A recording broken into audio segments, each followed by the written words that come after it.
Margrave में रात को किसी का मर्डर हो जाता है। रीचर मार्ग्रेव पहुंचता है। वो रेस्टोरेंट में ब्रेकफास्ट कर रहा होता है जब पुलिस उसे मर्डर के इल्ज़ाम में पकड़ लेती है। फिनले उससे बात करने की कोशिश करता है। वो उसे मर्डर के बारे में बताता है।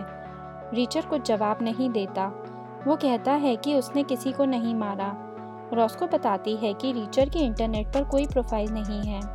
रीचर फिनले को उस मर्डर से रिलेटेड अपनी थ्योरी बताता है। फिनले को लाश के पास से एक नंबर मिलता है। वो नंबर पॉल हबल का होता है।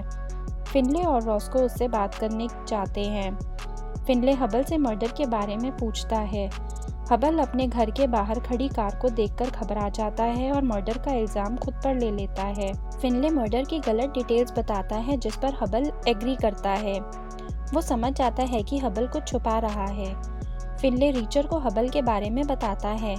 स्टीवनसन बताता है कि हबल रात को उसके साथ था तो वो मर्डर नहीं कर सकता। फिनले रीचर और हबल को हिरासत में ले लेता है। रीचर को जेल में लोग मारने की कोशिश करते हैं। रॉस्को फिनले को रीचर के आर्मी रिकॉर्ड्स के बारे में बताती है। हबल बताता है कि उसे पैसों की हेरफेर करने के लिए मजबूर किया गया था, वरना उसे और उसकी फैमिली को मार देंगे। रीचर और हबल को जेल से रिहा कर दिया गया। रॉस्को रीचर को लेने आती है। वो बताती है कि सीसीटीवी की रिकॉर्डिंग से पता चलता है कि उसने मर्डर नहीं किया।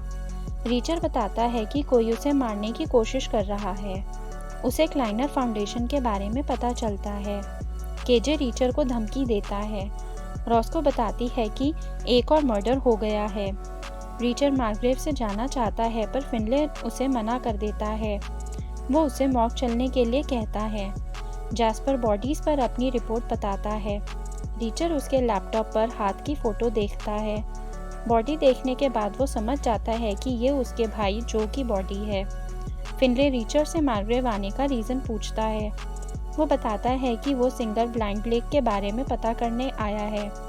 रीचर समझ जाता है कि जो ने उसे ब्लाइंड ब्लेक के बारे में किसी रीज़न से ही बताया होगा।